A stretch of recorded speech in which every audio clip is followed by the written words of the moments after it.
Hi everyone, আজকের এই লেকচারে আমরা জাভা এর ইউজার ইনপুট নিয়ে পড়াশোনা করব। প্রথমেই আমাদের আসলে জানা উচিত এই ইউজার ইনপুটটা কেন দরকার এবং এটাকে আমরা কিভাবে ইমপ্লিমেন্ট করব। সো আমরা একটা কাজ করি, আমরা খুব ছোট্ট একটা প্রোগ্রাম লিখি, তাই না?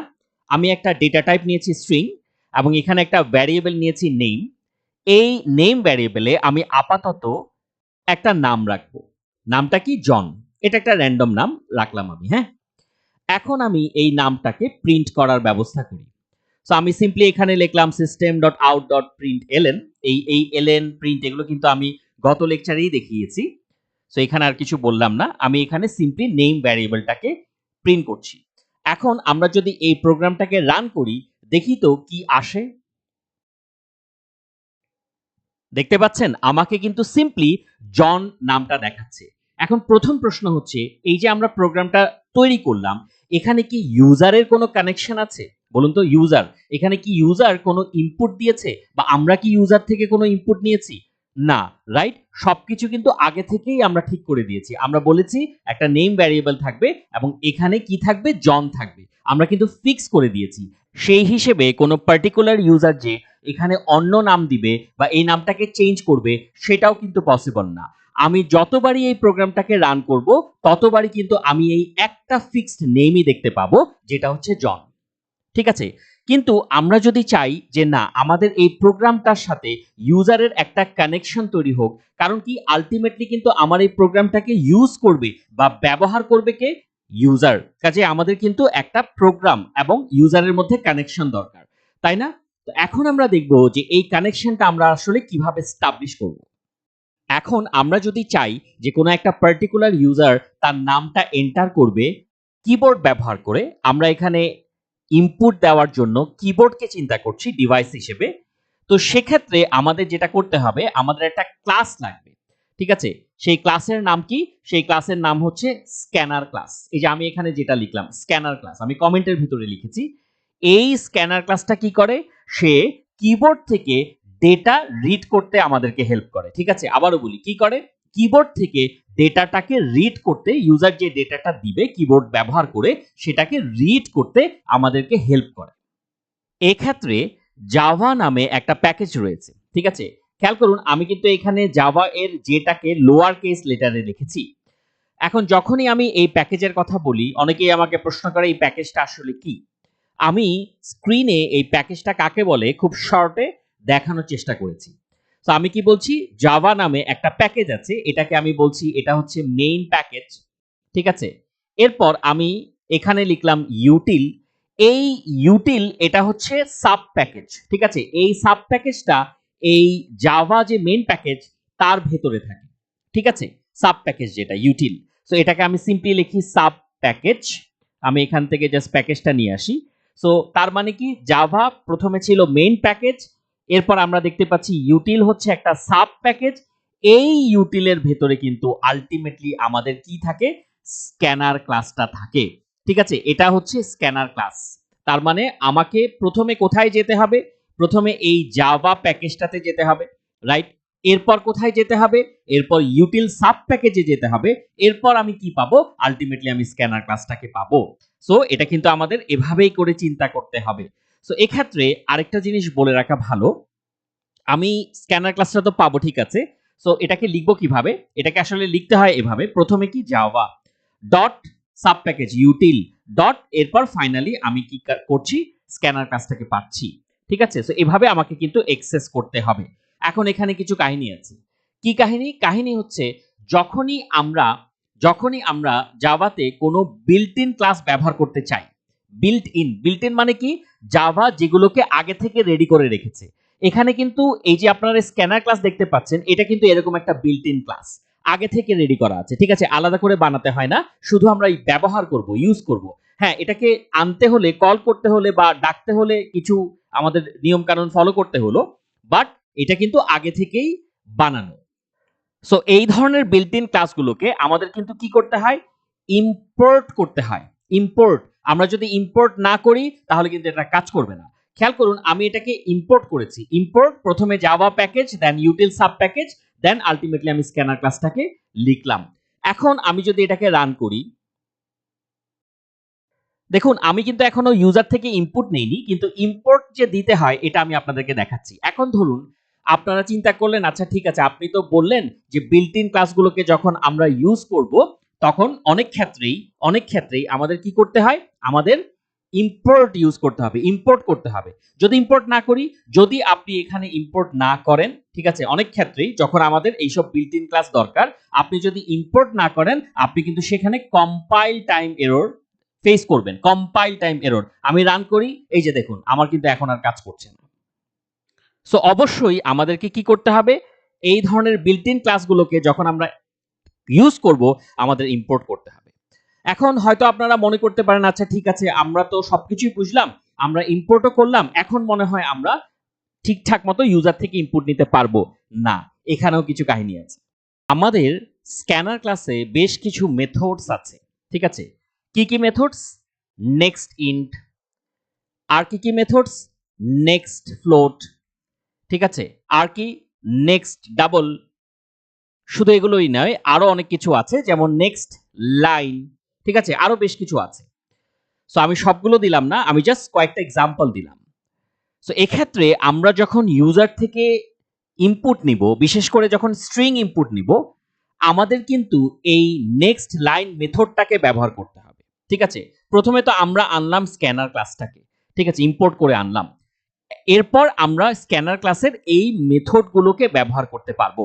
সো এই আমার প্রোগ্রামটাতে, আমার যে পার্টিকুলার প্রোগ্রাম, সেখানে আমি কি করছি, নেক্সট লাইন মেথডটাকে ব্যবহার করব। কেন? কারণ নেক্সট লাইন মেথড কখন ব্যবহার হয়, যখন আমি ইউজার থেকে, আবারও বলি, যখন আমি ইউজার থেকে স্ট্রিং ভ্যালু নিব, স্ট্রিং টাইপের ভ্যালু নিব, ঠিক আছে, তখন কিন্তু নেক্সট লাইন মেথড ব্যবহার হবে। তবে এখানেও আরেক কাহিনী, কি কাহিনী? সেটা হচ্ছে এই মেথডকে ব্যবহার করে যে আমরা ইউজার থেকে ইনপুট নেব, সেখানে আমাদেরকে একটা জিনিস মাথায় রাখতে হবে। কি জিনিস? এই মেথডগুলোকে আমরা কিন্তু সরাসরি ব্যবহার করতে পারি না, সরাসরি অ্যাপ্লাই করতে পারি না। আমাদেরকে প্রথমে যেই কাজটা করতে হবে, এই স্ক্যানার ক্লাসের অবজেক্ট ক্রিয়েট করতে হবে, তারপর সেই অবজেক্ট দিয়ে আমার কি করতে হবে, এই মেথডটাকে কল করতে হবে, ঠিক আছে। আবারও বলি, আমার এখানে যে স্ক্যানার ক্লাসটা আমরা দেখতে পাচ্ছি, এই স্ক্যানার ক্লাসের প্রথমে কি করতে হবে, অবজেক্ট ক্রিয়েট করতে হবে, তারপর সেই অবজেক্টটা দিয়ে আমার এই নেক্সট লাইন মেথডটাকে আমি কল করতে পারবো। তাহলে চলুন আমরা এখন দেখি এই অবজেক্টটাকে আমরা কিভাবে তৈরি করব। সো প্রথমেই আমি এখানে যে কাজটা করব, ফার্স্ট অফ অল আমি একটা স্ক্যানার টাইপের ভ্যারিয়েবল নেব, ঠিক আছে, স্ক্যানার টাইপের। আমি এখানে সিম্পলি লিখি স্ক্যানার এসসি ইকুয়ালস টু, এটা কিন্তু একটা স্ক্যানার টাইপের ভ্যারিয়েবল, এসসিটা কিন্তু এখানে ভ্যারিয়েবল, টাইপটা হচ্ছে স্ক্যানার। এখন আমি কি করব, স্ক্যানার ক্লাস, এই যে আমাদের যে স্ক্যানার ক্লাস আমরা দেখতে পাচ্ছি, স্ক্যানার, এই স্ক্যানার ক্লাসের একটা অবজেক্ট তৈরি করব। স্ক্যানার ক্লাসের অবজেক্ট কিভাবে তৈরি করে? নিউ স্ক্যানার লিখে। কিভাবে তৈরি করে? নিউ স্ক্যানার লিখে।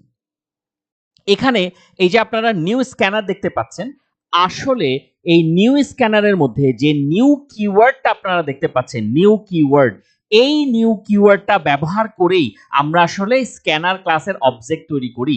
এই এখানে যে নিউ কিওয়ার্ডটা আপনারা দেখতে পাচ্ছেন, এই নিউ কিওয়ার্ডটা ব্যবহার করেই কিন্তু আমরা স্ক্যানার ক্লাসের অবজেক্ট তৈরি করি। এখন অনেকে প্রশ্ন করে, হ্যাঁ প্রশ্ন করে না যে তা না, অনেকে প্রশ্ন করে, আপনি যে স্ক্যানার অবজেক্টটা তৈরি করছেন, এটা দেখতে কেমন, এটা কি কাজ করে, এটার পারপাসটা কি? আমরা এই জিনিসগুলো আরো ডিটেইলসে অবজেক্ট ওরিয়েন্টেড প্রোগ্রামিং এ বুঝবো। আপাতত আমরা জাস্ট এইটুকু বুঝি যে স্ক্যানার ক্লাসের একটা অবজেক্ট তৈরি হলো, এবং অবজেক্টটা কিন্তু দেখুন রাইট সাইডে তৈরি হয়েছে, লেফট সাইডে না। লেফট সাইডে কি আছে? লেফট সাইডে স্ক্যানার টাইপের একটা ভ্যারিয়েবল আছে, আর রাইট সাইডে কি হলো, একটা স্ক্যানার অবজেক্ট তৈরি হলো। এরপর আমাদেরকে লিখতে হবে সিস্টেম ডট ইন। এই সিস্টেম ডট ইন কথাটা আমরা কেন লিখলাম? এর কারণ হচ্ছে, এই যে আমরা যে একটা স্ক্যানার ক্লাসের অবজেক্ট তৈরি করলাম, সেই অবজেক্টটা ইনপুট নিবে থেকে সিস্টেম থেকে, ঠিক আছে। ইনপুট, যে ইনপুটটা নেওয়ার কথা, সেটা নিবে থেকে সিস্টেম থেকে। এক্ষেত্রে সিস্টেমটা আসলে কি? কিবোর্ড। মনে পড়ে আমরা কিন্তু বলেছিলাম ইউজার তার ইনপুট এন্টার করবে কিবোর্ডের থ্রুতে। সো এখানে আমরা সিস্টেমকে কিবোর্ড হিসেবে চিন্তা করছি, ঠিক আছে। আচ্ছা, এখন অনেকে কোয়েশ্চেন করে, এই যে আপনি স্ক্যানার ক্লাসের অবজেক্টটা তৈরি করলেন, এবং এই অবজেক্টটাকে আপনি কি করলেন, একটা ভ্যারিয়েবলে রাখলেন, যেই ভ্যারিয়েবলটার নাম হচ্ছে এসসি, এবং ভ্যারিয়েবলটার ডেটা টাইপ হচ্ছে স্ক্যানার। এখন ডেটা টাইপ কি স্ক্যানারই হতে হবে নাকি আমরা অন্য ডেটা টাইপ দিতে পারতাম? আচ্ছা, আমি একটা এক্সাম্পল দিই। ফর এক্সাম্পল আমরা যদি এরকম একটা ইন্টিজার ভ্যালু নিই, ধরলাম আমার একটা ভ্যারিয়েবল আছে টোটাল। এখন সেই টোটালে আমি কি রাখবো? ইন্টিজার ভ্যালু রাখবো, ইন্টিজার। সো লেটস সে আমি এখানে 4 রাখবো। তো দেখুন তো আমি যদি এই টোটাল ভ্যারিয়েবলে 4 রাখি তাহলে 4 কি একটা ইন্টিজার না? সেক্ষেত্রে আমার ডেটা টাইপটা কি দিতে হবে? ইন্ট দিতে হবে। সো আমি এখন স্ক্যানার ক্লাসের অবজেক্ট রাখছি, ঠিক আছে? কি রাখছি? স্ক্যানার ক্লাসের অবজেক্ট। কাজেই অবশ্যই আমার ডেটা টাইপটা কি হওয়া উচিত? স্ক্যানার হওয়া উচিত না? হ্যাঁ, এখন আমি যদি এটাকে রান করি, আমি দেখাই যদি স্ক্যানার না হতো তাহলে কি সমস্যা হতো। সো আমি এটাকে রান করি এবং দেখি যে কোনো ধরনের এরর আমার কাছে আসে কিনা। ওকে, এখনো পর্যন্ত কিন্তু ইউজার ইনপুট পুরোপুরি হয়নি। সো এখনো পর্যন্ত কোনো সমস্যা আমি ফেস করিনি। কিন্তু একটা কাজ করি, আমি এখন এইদিকে এই অবজেক্টটা রাখার জন্য স্ক্যানার ডেটা টাইপ না নিয়ে আমি এখানে স্ট্রিং ডেটা টাইপ নিই। ঠিক আছে, দেখুন আমার স্ক্যানার ক্লাসের অবজেক্টটাকে হোল্ড করা, রাখা বা রেফার করার জন্য আমি কিন্তু এখন স্ট্রিং এই লেফটে স্ট্রিং ডেটা টাইপ নিচ্ছি। ভালো কথা। এখন যদি আমি এটাকে রান করি, দেখি কোনো ধরনের প্রবলেম হয় কিনা। সো আমি রান করলাম, দেখতে পাচ্ছেন এই যে আমি কিন্তু এরর ফেস করছি, তাই না? সো স্ক্যানার ক্লাসের অবজেক্টটাকে আমি যদি কোনো একটা ভ্যারিয়েবলে রাখতে চাই, সেটাও কি টাইপের হতে হবে? স্ক্যানার টাইপের হতে হবে। তো আশা করি আপনারা এতটুকু বুঝতে পেরেছেন। বাকি কাজ খুবই সহজ। এখন আমাকে যেই কাজটা করতে হবে, আমাকে মেথডটাকে, যে নেক্সট লাইন মেথড আছে সেই মেথডটাকে সিম্পলি অবজেক্ট দিয়ে কল করতে হবে। ঠিক আছে, সিম্পলি কি করতে হবে? অবজেক্ট দিয়ে কল করতে হবে। সো আমি এখন নেই স্ট্রিং নেম ইকুয়ালস টু, এবং নিচের এই লাইনটাকে আমি কেটে দিই। এটা তো থাকছে না, আমি তো এখন ইউজার থেকে ইনপুট নিব। সো এখানে আমাকে প্রথমেই যে কাজটা করতে হবে, প্রথমে আমি অবজেক্টটাকে লিখব। আপাতত এসসি ভ্যারিয়েবলটাই কিন্তু আমার অবজেক্টটাকে হোল্ড করছে। ঠিক আছে, এই যে অবজেক্টটা আপনারা দেখতে পাচ্ছেন যেটা রাইট সাইডে ক্রিয়েট হলো, সেটা কিন্তু আপাতত এসসি ভ্যারিয়েবলটাই হোল্ড করছে। আমি সেটাকেই অবজেক্ট হিসেবে ধরলাম। সো এসসি এখন কি করব? Dot next line method, next line method, তাই না? আচ্ছা, খেয়াল করুন এখন কিন্তু আমার ইউজারের সাথে একটা কানেকশন তৈরি হবে। তবে তার আগে, এই লাইনটার আগে আমি একটা মেসেজ লিখি। আমি এখানে সিম্পলি লিখি system dot out dot print line enter name, just enter name, একদম শর্টকাটে লিখলাম। ঠিক আছে, এন্টার নেম। এখন আমি একটা কাজ করি, এখন আমি এই প্রোগ্রামটাকে আবারও রান করি। ঠিক আছে, আবারও রান করি। সো আমরা রান করছি এবং দেখতে পাচ্ছি যে এই যে এখানে আমাকে এন্টার নেম, ঠিক আছে, এন্টার নেম বলছে কিন্তু আমাকে না। এখন এই প্রোগ্রামটাকে যে ইউজার ব্যবহার করবে তার কাছে কিন্তু এই মেসেজটা শো করছে। সো ধরে নিই এখন যে ইউজার আছে তার নাম হচ্ছে মার্ক, তার নাম মার্ক। সো এই যে আমি মার্ক দিলাম, তার নামটাকে কিন্তু প্রিন্ট করে দিচ্ছে। খেয়াল করুন আমি কিন্তু এন্টার করেছি মার্ক, এন্টার করেছি মার্ক, তার নামটাকে কিন্তু প্রিন্ট করে দিচ্ছে। এখন আমি প্রোগ্রামটাকে আর একটু সুন্দর করি এবং আমি আসলে কি করছি এটা আমি স্ক্রিনে আপনাদেরকে লিখে বোঝানোর চেষ্টা করেছি। তো আমি এখানে সিম্পলি লিখি হাই কমা এবং এখানে একটা প্লাস দেই। খুব বেশি কিন্তু চেঞ্জ করিনি, জাস্ট অল্প একটু চেঞ্জ করেছি এটাকে একটু আরেকটু সুন্দর করার জন্য। তো আমি একটা কাজ করি, এখন এই প্রোগ্রামটাকে আমি আবারও রান করি। তো আমি এই প্রোগ্রামটাকে আবারও রান করছি এবং এইবারও কিন্তু নাম চাইছে এবং আমি আবারও মার্ক দেই। এখন আমাকে জাস্ট বলছে হাই মার্ক। ঠিক আছে, সো প্রোগ্রামটাকে কে ব্যবহার করলো? এখন মার্ক ব্যবহার করলো। এখন ধরে নিই এই প্রোগ্রামটাকে আরেকজন ইউজার ব্যবহার করবে বা আরেকজন ইউজার ইউজ করবে। সো আমি এই প্রোগ্রামটাকে আবারও রান করি। ওকে, আবারও শো করছে এন্টার নেম এবং ধরে নিই এইবার ইউজার হচ্ছে থমাস। ঠিক আছে, সে তার নাম দেবে। সো আমি এখানে সিম্পলি লিখলাম থমাস এবং আমি যদি এটাকে রান করি বলছে হাই থমাস। ঠিক আছে, এভাবে করেই কিন্তু আমরা ইউজারের সাথে একটা কানেকশন স্টাবলিশ করলাম। এখন যদি আমি শুধুমাত্র নাম না নিয়ে একটা পার্টিকুলার ইউজারের নাম এবং বয়স দুটোই নিতে চাইতাম, তখন আমি আসলে কি করতাম? খেয়াল করুন আমি সিম্পলি এখানে এই নেম আর মেসেজ এইটাকে আপাতত একটু কপি করে বসাই। সো আমি প্রথমে একটা কাজ করি, এখানে এভাবে বসালাম। এখন আমি লিখি এন্টার এইজ। ঠিক আছে, যে কোনো একটা পার্টিকুলার ইউজার প্রথমে তার নাম দেবে, এরপর তার কি দিবে? বয়স দেবে। সো তাহলে পরে আমার এই ডেটা টাইপটা চেঞ্জ হয়ে কি হয়ে যাবে বলুন তো? Int age. ইন্ট এইজ, আমি একটা ভ্যারিয়েবল নিয়েছি এইজ এবং সেটা কি হওয়া উচিত? ইন্ট। এক্ষেত্রে আমরা স্ক্যানার ক্লাসের কোন মেথড ব্যবহার করব? এক্ষেত্রে কিন্তু আর নেক্সট লাইন ব্যবহার করতে পারবো না, আমরা যেহেতু ইন্টিজার ভ্যালু নেওয়ার চিন্তা করছি। এক্ষেত্রে আমাদেরকে কি করতে হবে? নেক্সট ইন্ট মেথড নিতে হবে। নেক্সট ইন্ট মেথড, এই যে এখানে যে মেথডটা আছে নেক্সট ইন্ট, সেই মেথডটাকে আমাদেরকে নিতে হবে। এখন আমরা এটাকে প্রিন্ট করি। সো আমি এখানে সিম্পলি লিখি নাম, প্রথমে আমি নাম বলছি, এরপরে আমি বলি হচ্ছে এইজ। সো আমি এই জায়গায় লিখি হচ্ছে এইজ। এইজ আমি একটা কাজ করি, আমি এখানে ভ্যারিয়েবলটাকে চেঞ্জ করে সিম্পলি এইজ বসাই।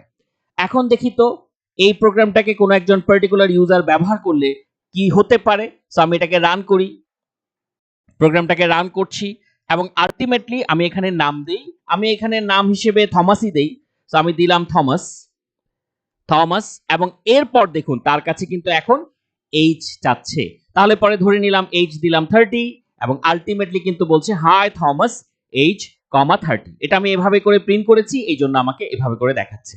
তবে পয়েন্ট টু বি নোটেড, এখানে যে প্রোগ্রামটা আপনারা দেখতে পাচ্ছেন, আমি নিচের পার্টের কথা বলছি না, উপরের পার্টটুকুতে যে প্রোগ্রামটুকু আপনারা দেখতে পাচ্ছেন, এই প্রোগ্রামটা কিন্তু ব্যাক এন্ডে থাকবে।